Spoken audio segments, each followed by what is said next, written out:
Ini sudah. Sudah. Ada nggak Bu pemberitahuan? Sudah Bu, masuk Bu. Aku nggak ada apa-apa.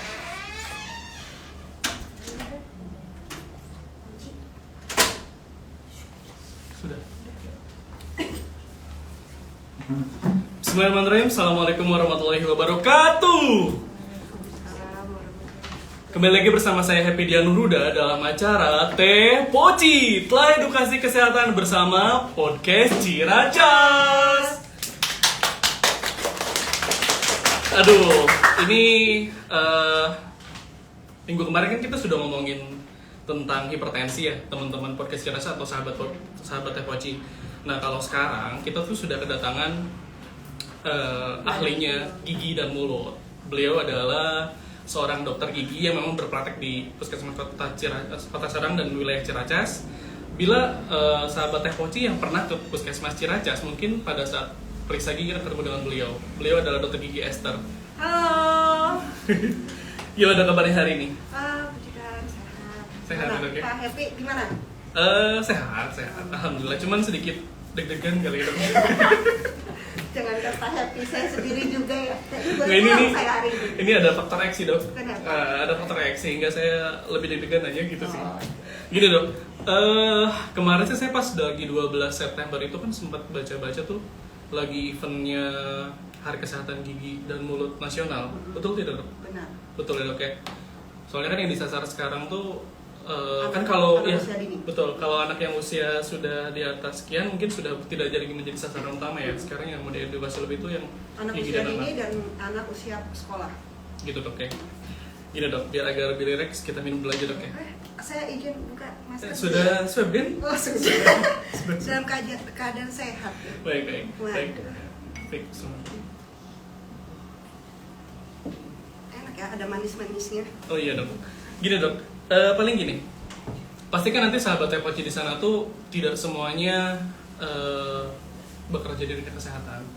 Pasti mereka pun ada yang pengen mengenal seperti apa sih gigi dan mulut seperti itu dok. Bisa dijelaskan dok dengan bahasa yang sesederhana mungkin. Oke, sebelumnya saya jelasin dulu ya tentang anatomi gigi. Jadi anatomi gigi itu ada yang sering kita tahu ya. Anatomi gigi itu ada dentin, email, lapisan keluarnya itu adalah email, kemudian dentin, baru saluran akar dan akar. Dan bagian-bagian dari anatomi bagian mulut itu ada gigi, ada lidah, ada bibir, dan ada gusi. Gitu Pak. Gitu ya. Ini sepertinya meja kita masih kosong dok ya. Nanti mungkin kedepannya ada yang bisa support Ada kali ya. yang mau endorse. Gitu. Kayaknya Ditunggu sih. ya kirimannya ya teman-teman ya. Kayaknya sih apa namanya CEO Pasta Bael mungkin bisa dihidangin di boleh. sini Ditunggu ya. pasta by L. By Mbak Elma ya. Mbak Selma apa Mbak Elma ya? Selma. Mbak Selma. Ditunggu ya Mbak Selma kabarnya. Gitu dok. Balik lagi ke gigi. Kira-kira kan di usia kapan sih dok sebaiknya tumbuh gigi itu? Maksudnya gini, khawatirnya ada ibu-ibu yang khawatirnya anaknya kok tidak tumbuh-tumbuh giginya, atau mungkin ada juga anaknya yang terlalu cepat tumbuh. Yang sudah dan yang diketahui dokter seperti apa dok kira-kira? Kita bicara itu kan ada dua jenis ya gigi. Gigi sulung dan gigi permanen. Biasanya gigi sulung itu tumbuh dari usia 6 bulan sampai dengan 3 tahun. Kemudian 6 tahun sampai 21 tahun untuk usia tumbuh gigi permanen. Cuman ada beberapa yang sering saya dapati ya di Puskesmas Ciracas itu orang tua tidak sadar bahwa gigi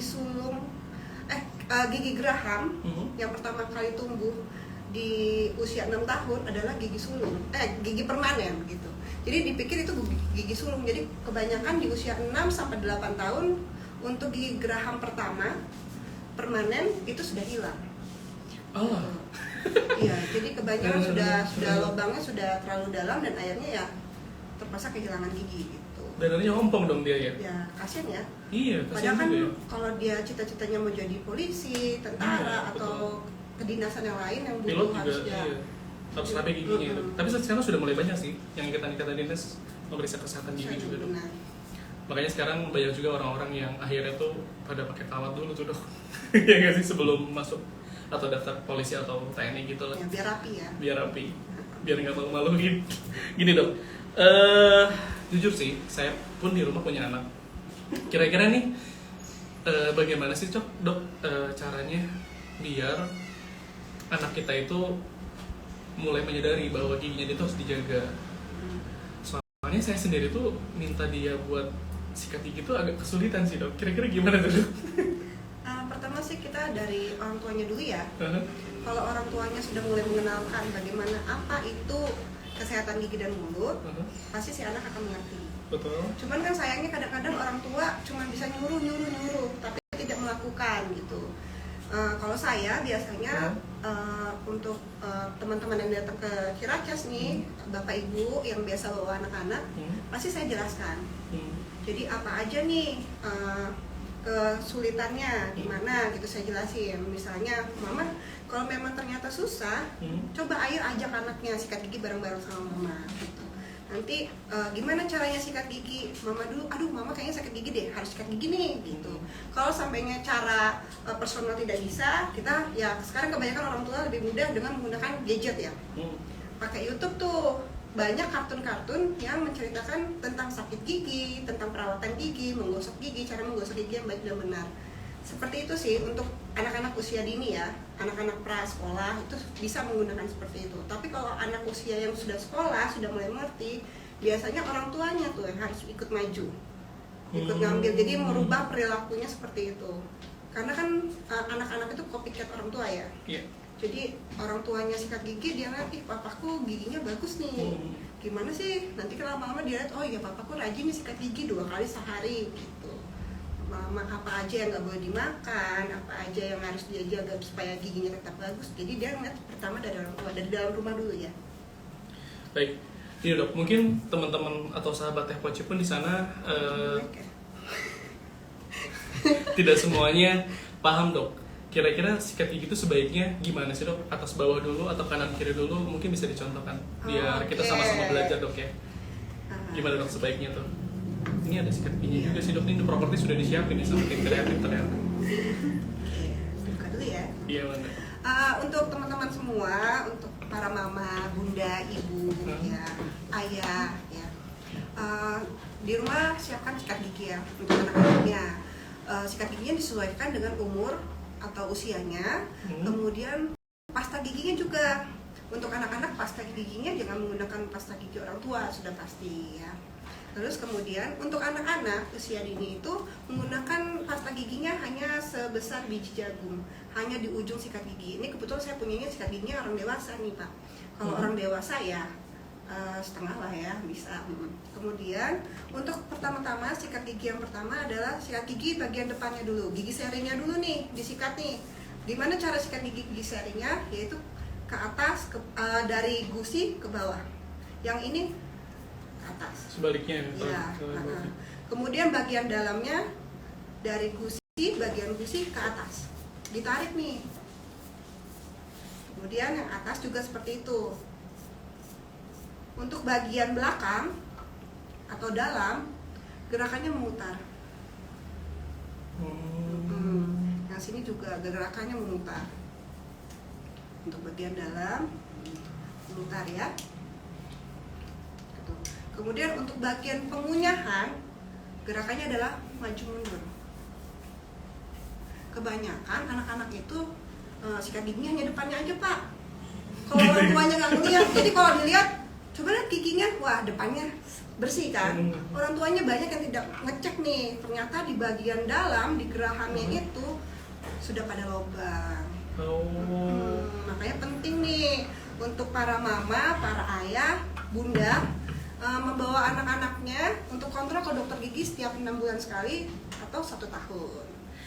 Jujur sih dok, saya juga mungkin dulu pas masih kecil termasuk yang takut sih dok, dokter gigi tuh dok. Serem ya? Serem ya. Jadi kenapa ya? Padahal dokter gigi tuh cakep loh. Itu persis. Itu kebetulan saya sebelum kerja di sini di rumah sakit juga dok ya. Dokter gigi tuh emang bagus-bagus sih. Iya, bagus. Makanya saya berpikir, apakah memang pada saat masuk ke dokteran gigi persyaratan minimalnya good looking ya? Enggak juga ya? Gimana? Enggak juga. Tapi bener sih, ke anak saya tuh termasuk yang, apalagi kan sudah beberapa kali lihat tayangan nih dok ya, orang yang dari dokter gigi, mulai dari gadget atau dari TV tuh memang mereka tuh takut ke dokter takut gigi. dokter gigi. Kira-kira gimana tuh dok? Nah, Kita sebagai orang tua biar anak kita tuh mau untuk ke dokter gigi. sebelumnya kita kenalin dulu dokter giginya, Uh-huh. gitu. Nanti setelah kita kenalin nih, pertama yang seperti yang tadi saya bilang, anak-anak itu mencontoh dari orang tuanya. Jadi pertama-tama mengenalkan dokter giginya dengan cara apa? Satu, melalui audio visual, yang visualnya melalui misalnya gadget tadi. Ya, memang tidak terlalu baik ya menggunakan gadget, tapi maksudnya untuk edukasi bisa kita gunakan. Ya, terus kemudian kedua, orang tuanya nih mengajak anak ke dokter gigi, tapi bukan si anak dulu, tapi orang tuanya dulu Jadi yang orang harus tuanya duduk. diperiksa Iya, ya. Iya, betul, dilihat betul. orang tuanya tidak kesakitan, tidak takut, terus orang tuanya menjadi sehat, anak itu akan mengikuti orang tuanya, gitu. Bapaknya juga takut ya. Kayaknya sih gitu dok. Kalau saya sendiri betul sih. Kadang-kadang memang ya lagi-lagi mindsetnya masih mindset kalau sakit baru ke dokter sih dok. Mungkin ya banyak orang tuh Kalau kayak sudah gitu lah ya. sembuh langsung nggak balik lagi. Langsung nggak balik lagi. Jadi selama tidak punya permasalahan di gigi dan mulut, akhirnya tidak ke dokter. Nah. Kayak gitu sih kayaknya. Padahal kan memang sebenarnya dari mulut loh, Hmm. sakit penyakit itu banyak dari mulut. Karena apa? Betul. Karena kan dari asupan makanan kita ya, minuman kita yang akhirnya membuat kita jadi sakit. termasuk kopi dong. Gimana kopi? Nggak, sorry, kalau di anak itu kan dia cenderung suka sekali dengan makanan manis ya. Manis. Berarti perlu ekstra ya kalau untuk anak-anak seperti itu. Saya selalu menyarankan Pak, untuk anak-anak gitu ya, jika tidak bisa mensikat gigi di sekolah tuh biasanya mereka kan di sekolah tuh jajan tuh, ya kan.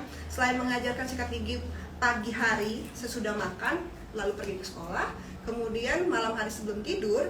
Jadi saya juga bilang sama anak-anak untuk edukasi untuk pasien-pasien Ciracas itu, saya selalu bilang bahwa pada saat di sekolah, jika tidak punya sikat gigi di sekolah, sehabis makan makanan manis, contohnya coklat, gula, kue, permen ya, itu cepat-cepat kumur-kumur. Gitu. Dan harus banyak minum air putih supaya tidak ada terjadi perlekatan dari dari organisme bakterinya di situ gitu. Jadi nggak jadi cepat bolong giginya. Oh, jadi ternyata air putih itu tidak hanya membantu organ tubuh yang lain ya, termasuk di mulut juga ya. Karena beberapa anak atau beberapa orang dia mempunyai gangguan untuk self cleansingnya sendiri ya. Jadi ada yang sifatnya salivanya tidak keluar terlalu banyak gitu, air liurnya tidak keluar terlalu banyak. Jadi butuh bantuan dengan Dari air luar, putih. dari air putih itu ya. Oh, bagus ya air putih ya. Banyak manfaatnya sekali. Kebanyakan minumnya air apa? Kalau saya kalau menjelang siang sih kopi sih dok. Bapak-bapak ya soalnya. Iya, gimana tuh dok? Berarti saya pun perlu ekstra juga ya. Harus Pak, kasihan dong sama ginjalnya ya. Iya betul. Betul. Tapi mungkin balik lagi ke air putih tadi. Ini sih dok, saya sih akhirnya kebuka sih mata saya bahwasannya bener sih, akhirnya ketika memang clean di mulut, akhirnya tuh bisa sehat semuanya sih. Benar. Iya sih dok. Pokoknya saya selalu menjelaskan bahwa awal mula sakit penyakit sudah pasti dari asupan kita. Asupan kita tuh dari mana? Memang masuknya dari lubang yang lain kan tidak ya. Masuknya dari pertama dari awal mulanya dari mulut kita. Kalau kita menjaga asupan makanan kita, otomatis metabolisme kita bagus, tubuh kita juga sehat. Iya betul sekali. Gimana sahabat Teh Poci yang punya anak-anak kecil, kesulitan nggak ngedukasi anaknya untuk sikat gigi? Kalau kesulitan sama kayak saya.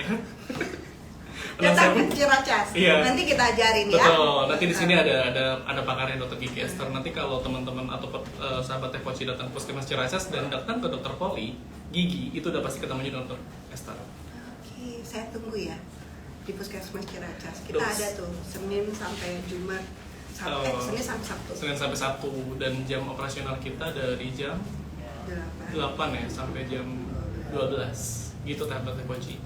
Dari sahabat Teh Poci ada yang mau ditanyain nggak nih kira-kira? Kayaknya Atau dokter masih ada informasi tambahan dok? ada yang bertanya nih kayaknya ya Pak ya. Dok, Belum. kalau anak banyak kariesnya sebaiknya dicabut apa nunggu goyang aja?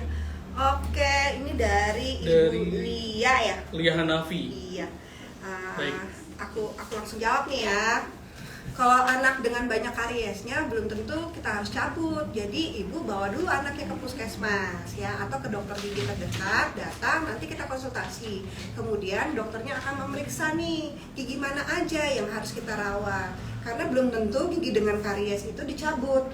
Gigi dengan karies itu bisa kita tambal atau perawatan saluran akar gitu. Jadi ada tahap-tahapnya gitu. Kalau gigi masih bagus nggak mungkin lah saya cabut, karena dokter gigi sifatnya tidak menyukai untuk mencabut gigi. Kita adalah sukanya tuh ngerawat gigi gitu. Justru mencabut tuh fase lanjutan ya, fase terakhir lah. Iya, fase terakhir.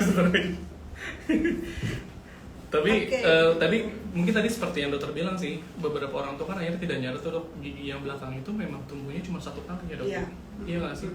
Nah, berarti mungkin yang dikhawatirkan sama ibu atau sahabat Tepoci yang ini ke arah situ mungkin dok. Gigi yang belakang itu yang kasihan kan kalau misalnya harus dicabut jadinya ompong ya. Oke, saya nggak punya study model yang untuk anak-anak ya, saya hanya punya yang dewasa. Jadi anak-anak itu giginya tuh atas dan bawah itu ada 20 buah 20 gigi. buah. Kalau orang dewasa itu 36 gigi. Jadi untuk 32 gigi, aku salah ya? Gak apa-apa dok. Mungkin kopinya belum banyak. Lumayan lapar jam segini. Nah, jadi nanti para mama nih biasanya yang concern untuk kesehatan gigi dan mulut itu orang tuanya adalah para ibu ya, yang pertama kali yang tahu ya. Jadi nanti dihitung tuh giginya, sebelah kanan ada 5, sebelah kiri ada 5, atas dan bawah. Jadi ada 20 gigi. Ketika gigi itu dihitung ada gigi ke-6, berarti gigi ke-6 itu adalah gigi geraham permanen atau gigi geraham tetap yang sudah tumbuh gitu. Oh, jadi itu yang harus dijaga banget Itu ya? harus dijaga. Kalau yang 5 tumbuh tadi lagi. tuh, kalaupun nanti tanggal akan tumbuh kembali dok Iya, ya? akan tumbuh kembali. Jadi untuk gigi tetap itu dia akan tumbuh sekitar gigi depan ya, gigi seri depan ini. 4 gigi seri depan, atas dan bawah itu tumbuh sekitar 6-8 tahun. Ada beberapa anak di usia 5 tahun pun sudah tanggal dan akhirnya sudah tumbuh gitu giginya. Untuk gigi geraham pertama itu tumbuh di usia 6 tahun, atas dan bawah ya. Biasanya yang tumbuh duluan itu adalah gigi bawah. Oh. Ini dok, sahabat Tepoci ada yang nanya lagi dok nih. Ini atas nama mfarm21 dok. Dok izin tanya, kalau anak 2 tahun 9 giginya belum tumbuh semua, belum tumbuh semua dok. Apakah itu di kategorinya normal? Anak 2 tahun 9 giginya belum tumbuh. Kira-kira gimana tuh dok? Kalau anak 2 tahun 9 giginya belum tumbuh.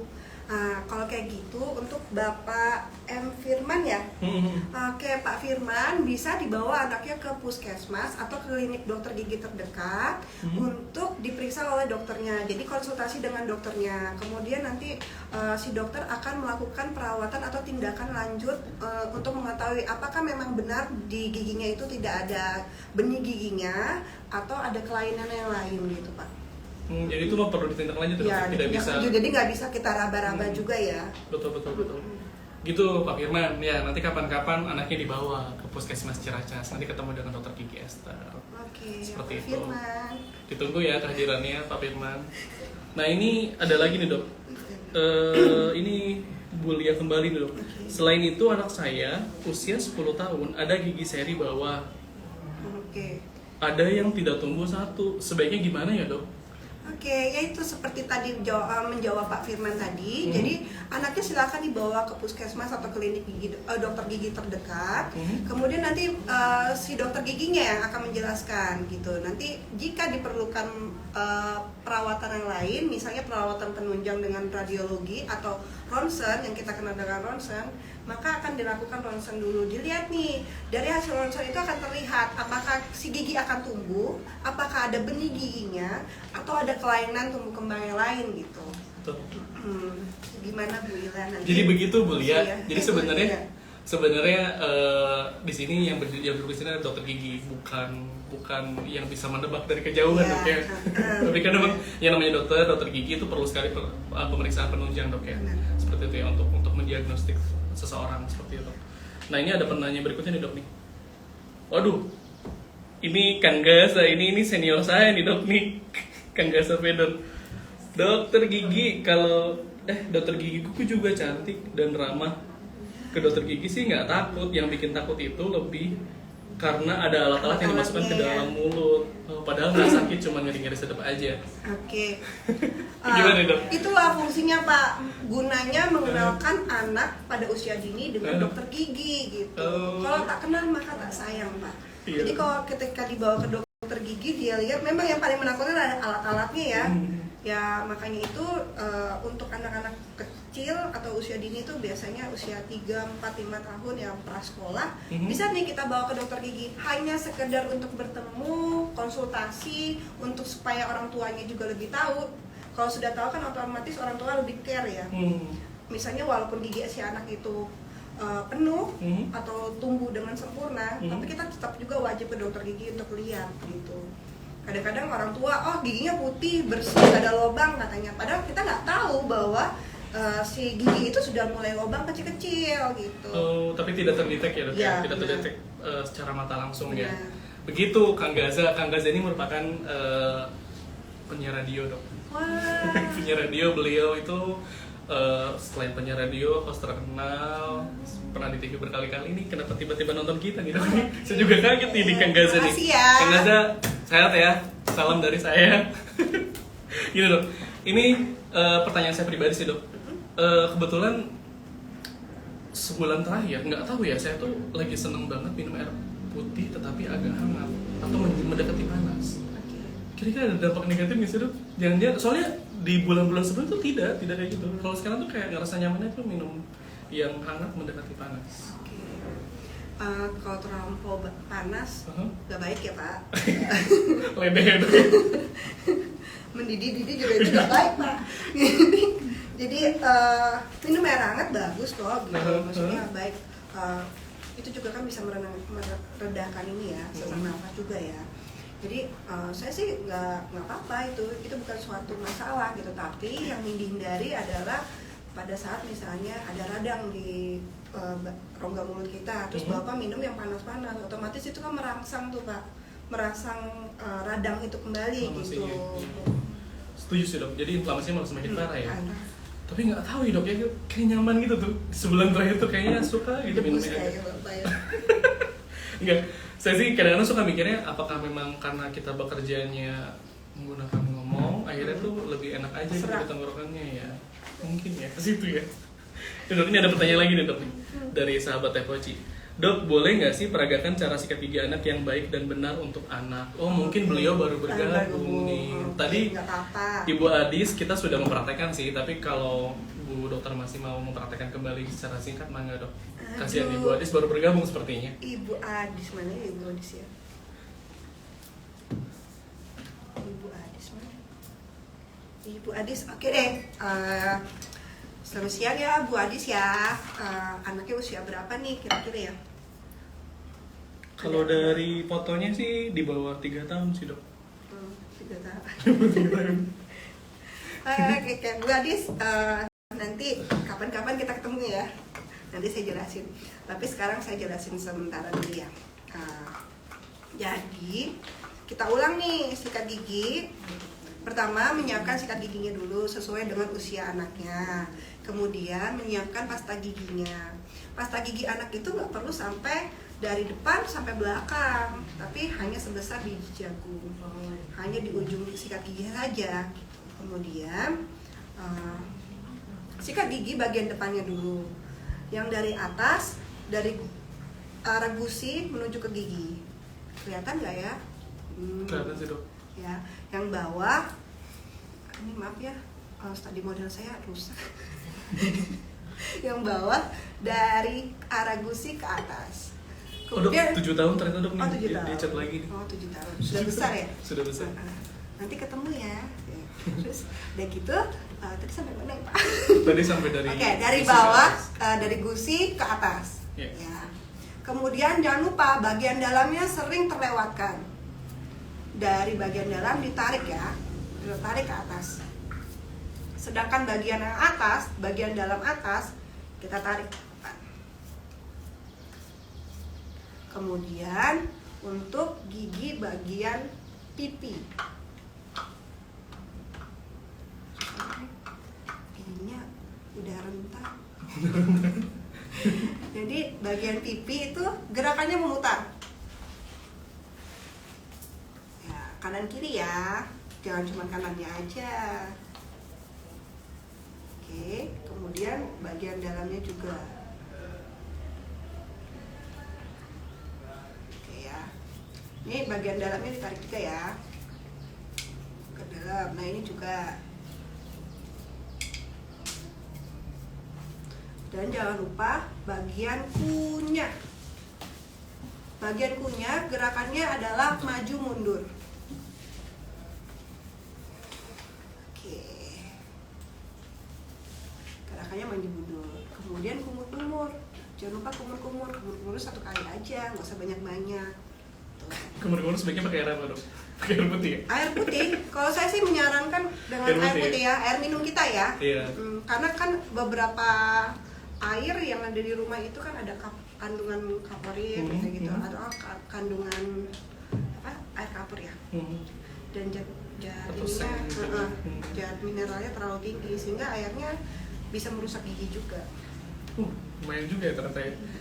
Ini dok, sebenarnya sih pembahasan mengenai kesehatan gigi dan mulut tidak sebatas ini sih sama teman-teman TPC ya. Sebenarnya itu banyak sekali yang belum kita bahas. Mungkin emang hari ini satu lagi dok, ternyata saya dulu pernah dengar peribahasa ini loh, lebih baik sakit hati daripada sakit gigi. Itu sebenarnya tidak sebaiknya dua-duanya ya. Karena menurut saya Sudah justru pernah merasakan Pak? Dua-duanya sudah. Oh, dirasain. Gini, setahu saya sih yang namanya kesehatan mulut ya, ketika kita tidak nyaman untuk mengunyah, ketika kita tidak nyaman untuk makan, itu tuh akhirnya tuh tidak nyaman sehingga seharian gitu dok. Benar banget itu Pak. Karena itu Pak, kalau pengunyahan kita tidak baik, maka untuk lambung kita juga nggak baik. Gitu ya. Ada lagi. Oh, masih ada pertanyaan lagi dok. Dok, nih Mbak Adisti lagi bertanya nih.